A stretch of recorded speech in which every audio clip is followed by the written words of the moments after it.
Karena Prabowo Subianto yang memberikan pernyataan pers lebih dahulu, saya ingin minta tanggapan dari Bang Kang Aceh untuk menanggapi bagaimana penampilan dari Pak Prabowo Subianto pada malam hari ini. Ya, tentu yang pertama Pak Prabowo di dalam debat kali ini menunjukkan kelasnya sebagai seorang pemimpin yang mengedepankan solusi, menyampaikan gagasan, dan beliau sangat terbuka terhadap berbagai gagasan, baik disampaikan oleh pasangan 01 maupun pasangan 03. Karena pada hakikatnya debat ini kan sesungguhnya bukan kita ingin sekedar mencari menang kalah, tetapi ini soal mencari bagaimana kita menyelesaikan berbagai persoalan yang dihadapi oleh bangsa ini. Tapi banyak setujunya hari ini dengan lawan debatnya nih, Pak Anies, Pak Ganjar. Kita harus memiliki keterbukaan di dalam berpikir, ya, karena berbagai persoalan yang dihadapi oleh bangsa ini tentu jangankan dari pasangan 01 dan 03, dari masyarakat yang berbeda pun seperti yang dikatakan oleh Pak Prabowo pasti akan diambil sebagai sebuah solusi atas berbagai persoalan yang dihadapi oleh bangsa. Misalnya tadi Pak Prabowo mengafirmasi terhadap pandangan Pak Anies, mengafirmasi terhadap pandangannya Pak Ganjar, ya. Itu menunjukkan bahwa memang Pilpres ini kan kita bukan untuk saling jatuh menjatuhkan, bukan untuk saling jelek menjelekan, ya. Tetapi kalau kita memiliki satu pandangan yang solutif bagi bangsa ini, tentu kata Pak Prabowo tadi di closing statement, beliau mengatakan bahwa kita ini semua saudara. Beliau tadi menyampaikan di dalam pandangannya bahwa Pak Anies dan Pak Muhaimin adalah saudara-saudara sebangsa. Pak Ganjar dan Prof Mahfud juga sama-sama sebagai pemimpin-pemimpin Indonesia yang tentu memiliki pandangan yang seharusnya memang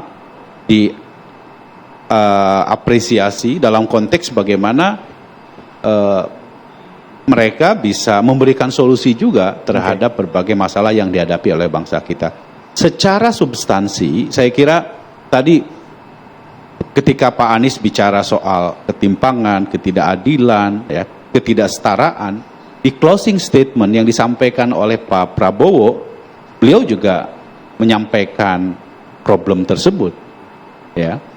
Dan karena itu, maka saya kira semua tadi juga menyampaikan betapa penting sekali yang namanya pendidikan. Baik. Walaupun tentu pada level kebijakannya, operasional dari kebijakan-kebijakan yang disampaikan oleh baik kami maupun kedua pasangan yang lain, itu strateginya bisa berbeda-beda. Dan kami harus menyampaikan bahwa bagi kami, walaupun tadi ada kritik juga disampaikan oleh Prof. Eko soal solusi kuratif maupun preventif gitu ya.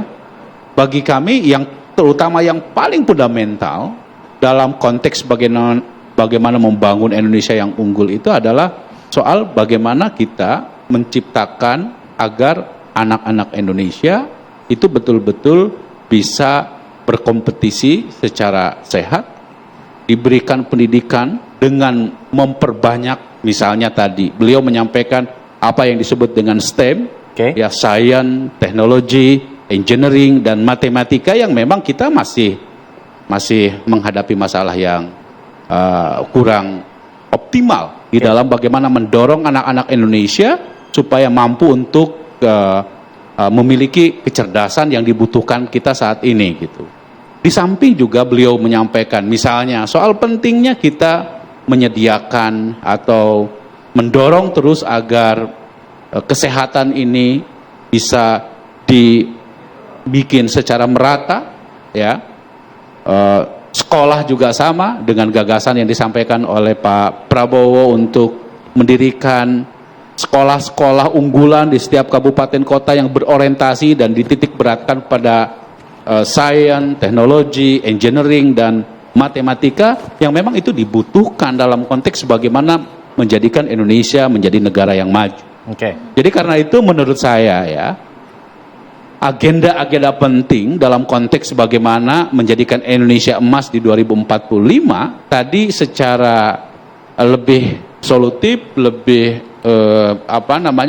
lebih jelas menurut saya disampaikan oleh Pak Prabowo, dan Pak Prabowo sendiri mengafirmasi terhadap gagasan-gagasan yang disampaikan oleh pasangan 01 maupun pasangan Baik. 03 gitu. Oke. Kira-kira gitu.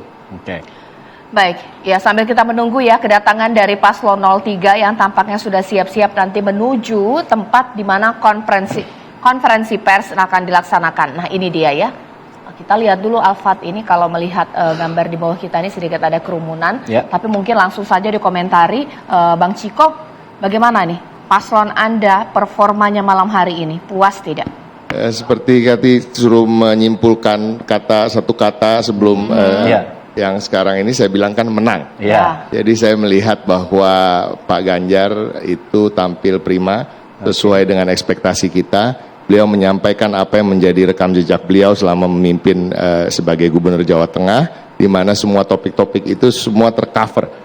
Dan dia pernah mengerjakan, dan bukan hanya mengerjakan dan cuma berpengalaman dalam bidang itu, tapi pengalamannya itu berbuah prestasi-prestasi. Prestasi itu baik yang dirasakan oleh masyarakat Jawa Tengah maupun juga yang mendapatkan penghargaan dari berbagai lembaga. Nah itu juga disampaikan, tadi saya kurang setuju dengan masalah soal debat dan soal gagasan ini kita harus saling menyetujui dan lain-lain. Menurut saya ini justru dalam kontestasi politik, kontestasi pilpres, demokrasi kita harus beradu gagasan, dan gagasan ini harus punya diferensiasi. Karena kalau tidak ada diferensiasi berarti yang adu apa? Yang kita adu apa? Bansos. Kan bukan. Kita mau beradu gagasan, kita mau beradu otak, kita mau beradu siapa yang paling baik akan membawa Indonesia ini ke depan. Nah ini yang harus diketahui oleh masyarakat, dan jangan takut dengan adu-adu gagasan. Dan makanya tadi kalau dibilang memang agak landai, saya setuju. Cuma di situ kita bisa menyaksikan ada banyak diferensiasi yang disampaikan oleh Pak Ganjar dibandingkan dengan paslon yang lain. Ya. Oke. Baik.